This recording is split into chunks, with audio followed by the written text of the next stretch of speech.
La Société nationale des Québécoises et des Québécois de la région de Thetford est fière de vous présenter l'émission Appalaches en quelques mots.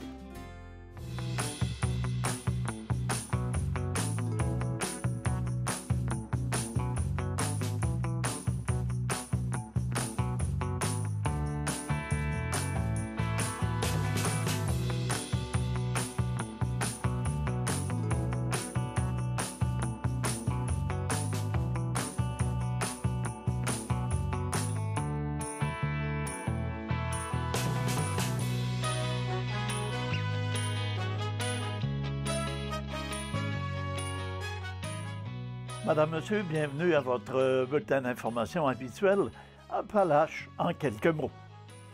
L'avenir du plus important projet d'économie circulaire au Québec se joue présentement, alors que le Bureau d'audience publique sur l'environnement a tenu la première série de ses consultations sur l'état des lieux et la gestion de l'amiante et des résidus miniers amiantés dans les régions de Thetford Mines et d'Asbestos. Ces régions recèlent plus de 800 millions de tonnes de résidus d'exploitation minière.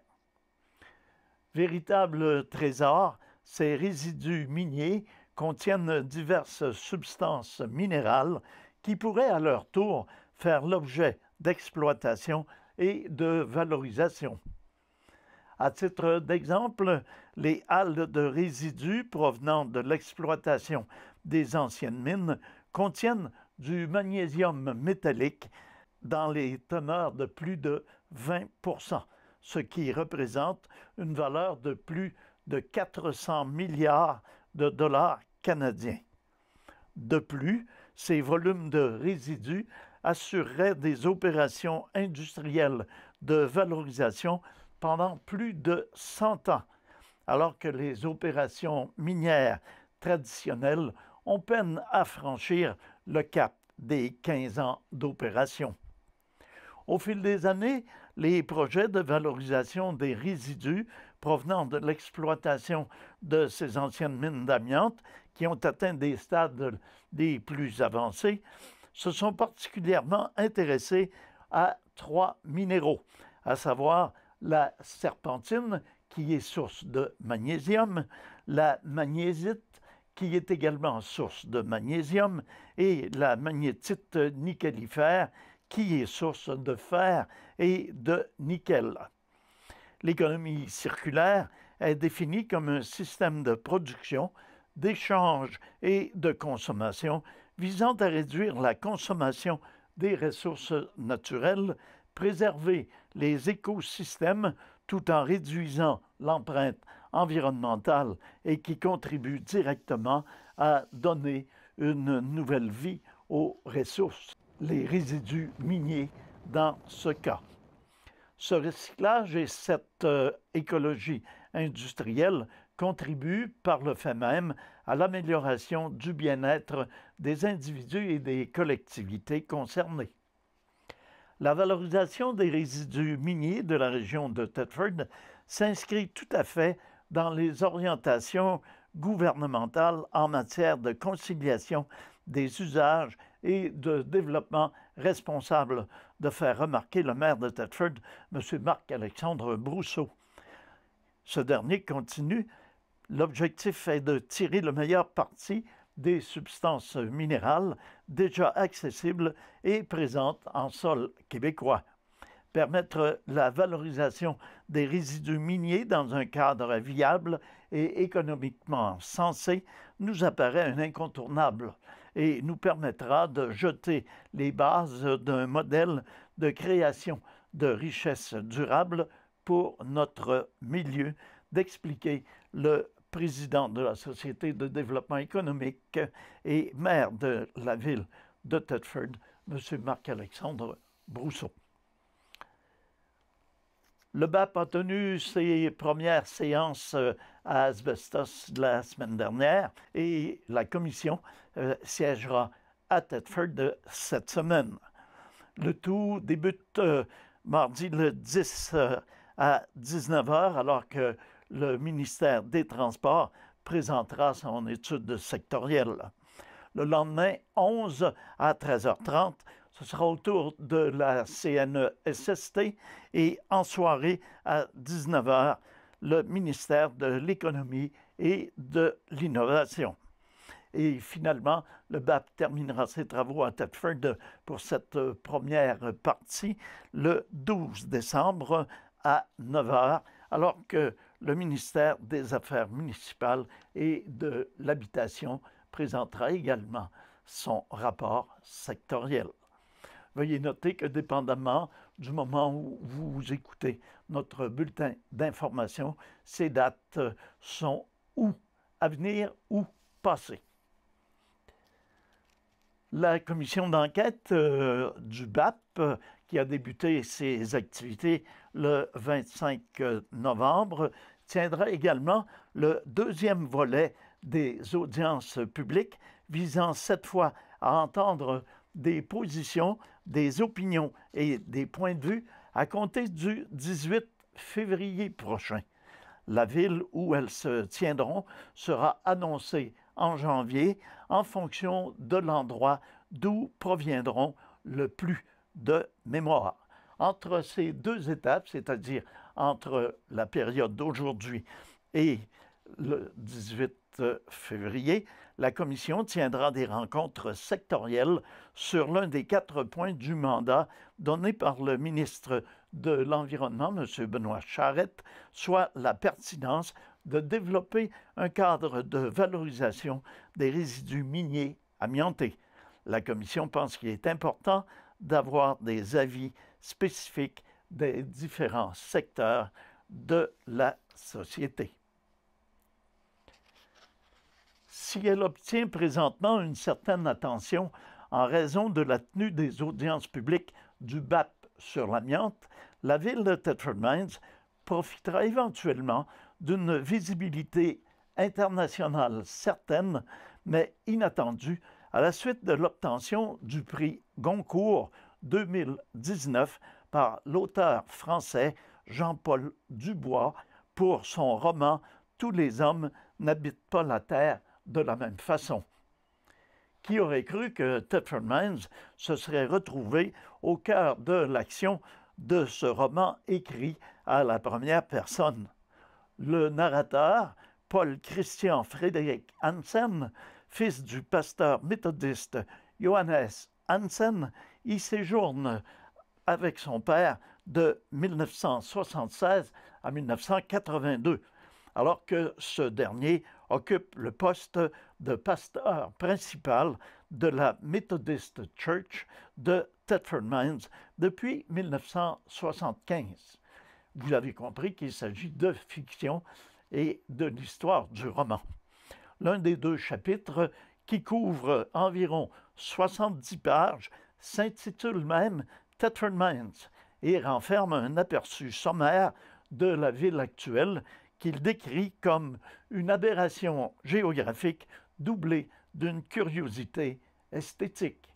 Et il qualifie l'endroit du monde après l'Armageddon. Le Festival Pro Mutuel de la Relève, le club de hockey Assurantia, le club de baseball, les Blue Sox, l'exposition de voitures anciennes, le cégep, le centre de congrès et l'hôpital général y sont mentionnés, tout comme les lacs Elmer et Saint-François. Les descriptions y sont fidèles, ponctuées d'une pointe d'humour. Certains événements importants de l'histoire thetfordoise y sont relatés, dont la découverte de l'amiante, les dynamitages, le déménagement de la paroisse Saint-Maurice, le non-déménagement du quartier Mitchell. À travers les yeux du pasteur d'origine danoise, l'auteur dépeint avec justesse les somptueux locaux de la concurrence, à savoir l'église Saint-Alphonse. Paul Christian Frédéric Hansen quitte Thetford Mines dans des circonstances particulières que nous ne dévoilerons pas et affirme « Je ne suis jamais retourné à Thetford Mines ». Et il ajoute « J'espère simplement que les nouveaux locataires de la Methodist Church ont conservé la voûte et les membrures de la nouvelle barque. Pendant cet épisode de vie thetfordoise se tient le référendum du 20 mai 1980. Après avoir défini le point-virgule comme étant la ponctuation de l'embarras et du doute, révélatrice d'un esprit timoré, ce n'est pas sans ironie que l'auteur souligne la présence de 3 points-virgules dans la fameuse question référendaire. Un passage à lire et à relire. Pourquoi ce clin d'œil à la ville de Thetford Mines? Qui se cache derrière ce jeune homme affirmant avoir vécu dans un appartement de la rue Notre-Dame? A-t-il vraiment existé? Celui qui affirme avoir fait du canot sur les lacs Elmer et Saint-François et travaillé pour une entreprise de construction générale du nom de Du Laurier. Chose certaine, cette œuvre, qui a valu le prix Goncourt à l'auteur Jean-Paul Dubois, mérite d'être lue. La ville de Thetford Mines est fière d'annoncer la mise sur pied d'un projet pilote prévoyant 2 collectes annuelles de gros déchets sur l'ensemble de son territoire pour les années 2020-2021. Elle en profite par le fait même pour dévoiler son nouveau calendrier des collectes de matières résiduelles qui sera distribué dans toutes les résidences thetfordoises mercredi le 18 décembre prochain. La ville avait procédé à une 2e collecte de gros déchets l'automne dernier sur une grande partie de son territoire afin d'accommoder la population.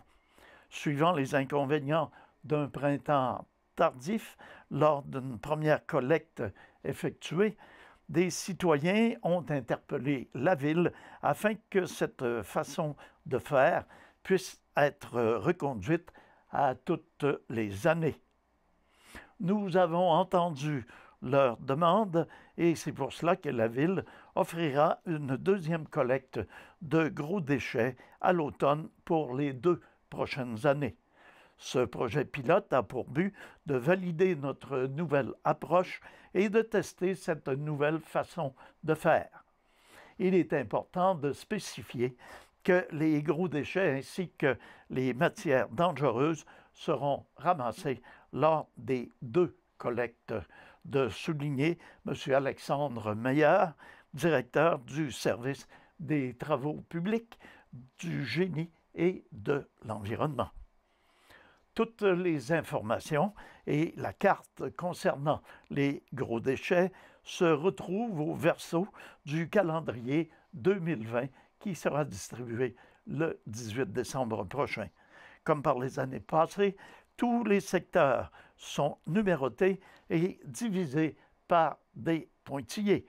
La carte de la ville est désormais divisée en 14 secteurs différents afin d'en simplifier la compréhension. Certaines spécifications ont été ajoutées sous le nom des secteurs pour délimiter les zones concernées par les collectes printanières et automnales. Finalement, la collecte de la zone 13, près de l'hôpital, sera à la suite des autres secteurs de Thetford Centre. Vous nous avez parlé, nous vous avons entendu. Et c'est pour cela que nous avons mis sur pied ce projet pilote afin de simplifier la vie de nos citoyens, de mentionner le maire de la ville de Thetford, M. Marc-Alexandre Brousseau. Avec le dernier hiver que nous avons connu, il s'avérait nécessaire de trouver une solution. Nous sommes donc fiers de mettre sur pied ce projet pilote et d'offrir ce service additionnel aux Thetfordoises et aux Thetfordois, de conclure le maire Brousseau. Les citoyens sont donc invités à consulter dès maintenant le calendrier sur le site web de la ville au villethetford.ca sous l'onglet Environnement. afin de connaître les dates des diverses collectes pour leur secteur. Finalement, toutes les personnes intéressées à en apprendre davantage sur le tri des matières résiduelles peuvent composer la ligne Info Bac au 88 335 31 32. La Société de développement économique de la région de Thetford et ses partenaires, soit la Commission scolaire des Appalaches, l'École secondaire Andrew Stewart Johnson's Memorial, les caisses Desjardins de la région de Thetford et du Carrefour des Lacs, ainsi que le Carrefour Jeunesse Emploi de Frontenac, sont heureux d'annoncer le retour de l'activité des Dragons Desjardins pour une 9e édition. Nouveauté cette année, les étudiants provenant du Cégep de Thetford et du Centre de formation professionnelle Le Tremplin pourront soumettre leurs projets. De plus, le soutien d'un mentor sera également offert aux participants qui en feront la demande afin de parfaire leur projet avant la présentation devant les Dragons. En tout, 10 000 $ seront disponibles pour l'édition 2020 grâce à la collaboration de la Caisse Desjardins de la région de Thetford, de la Caisse Desjardins du Carrefour des Lacs et du Carrefour Jeunesse Emploi de Frontenac. D'ailleurs, le Carrefour Jeunesse Emploi Frontenac est un partenaire majeur de l'activité car c'est sur eux que repose le recrutement, l'accompagnement et le suivi des projets. Rappelons que l'activité est issue de la semaine du goût d'entreprendre Desjardins, une initiative de la Société de développement économique de la région de Thetford. Partenaires depuis la toute première édition de cette initiative, les Caisses Desjardins de la région ont confirmé leur appui financier pour les 3 prochaines éditions des Dragons Desjardins. Mentionnons que l'aide financière de Desjardins est réservée à la réalisation des projets présentés par les jeunes. Le développement et l'éducation des jeunes demeurent de grandes priorités pour nos caisses et nous croyons qu'une activité comme les Dragons Desjardins peut donner un coup d'envoi d'une grande carrière d'entrepreneur. L'argent remis au projet est souvent l'étincelle qui prend feu et qui guidera l'étudiant plus loin dans son envie d'entreprendre, d'expliquer M. Mathieu Clich, directeur général de la Caisse Desjardins de la région de Thetford et Dragon 2020.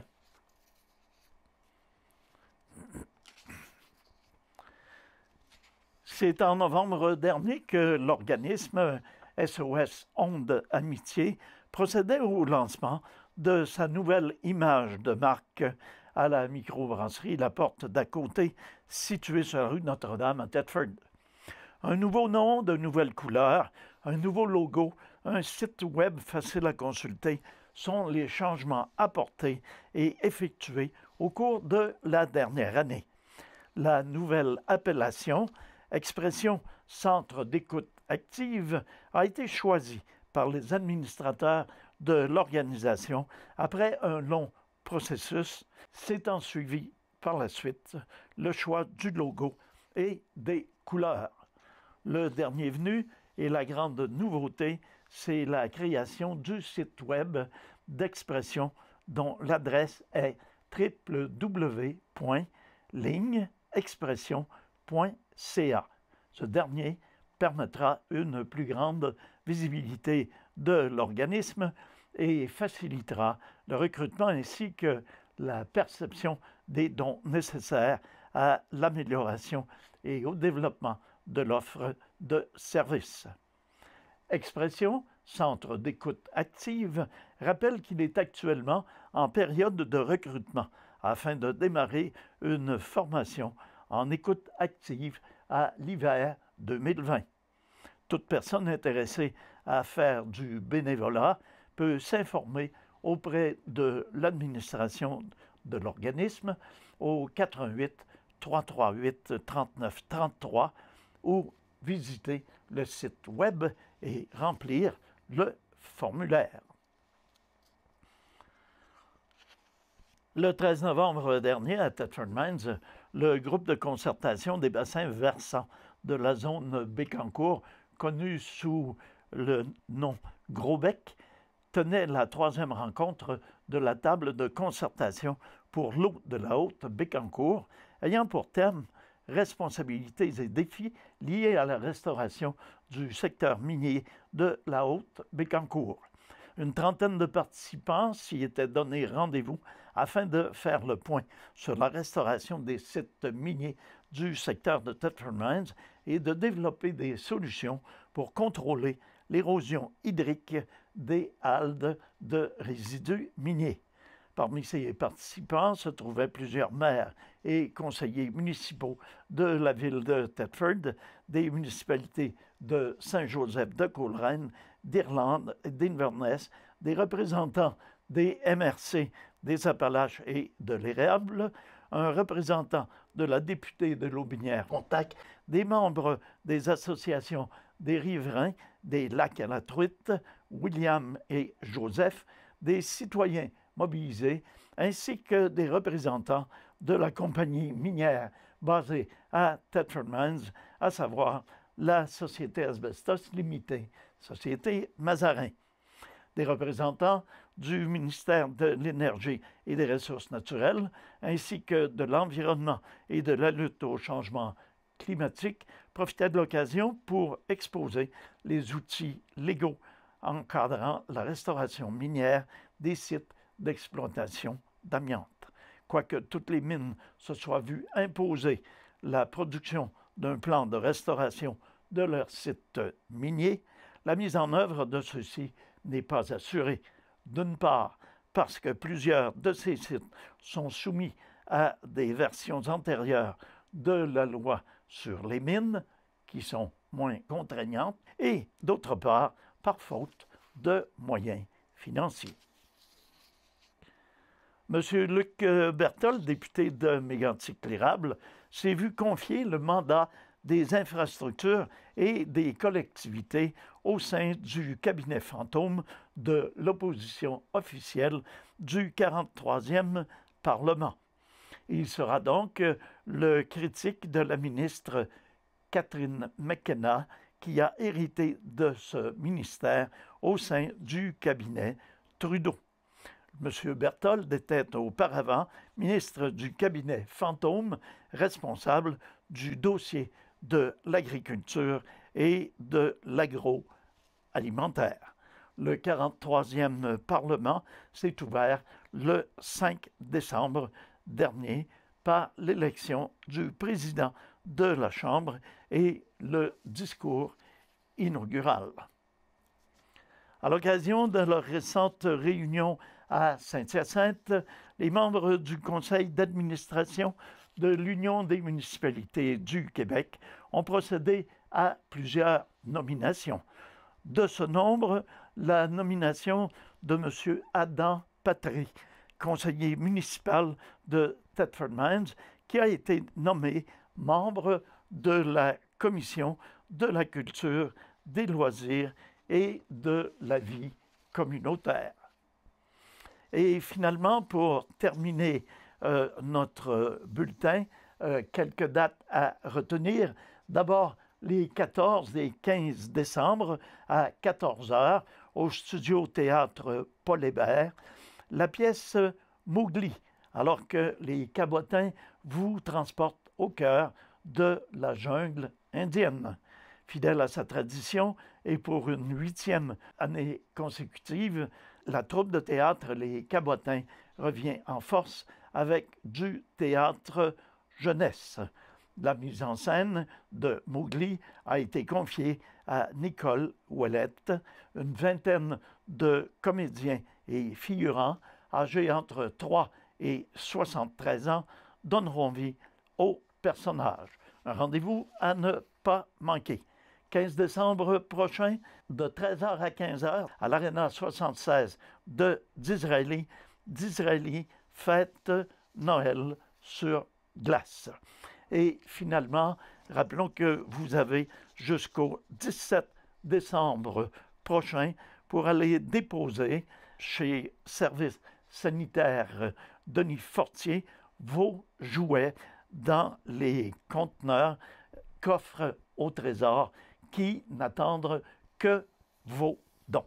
Alors voilà, c'est ce qui met un terme à nos informations pour cette semaine. Je vous invite à être des nôtres la semaine prochaine pour un bulletin semblable. Entre-temps, passez une excellente soirée à notre antenne. Notre programmation se poursuit. À tous et à toutes, une excellente semaine.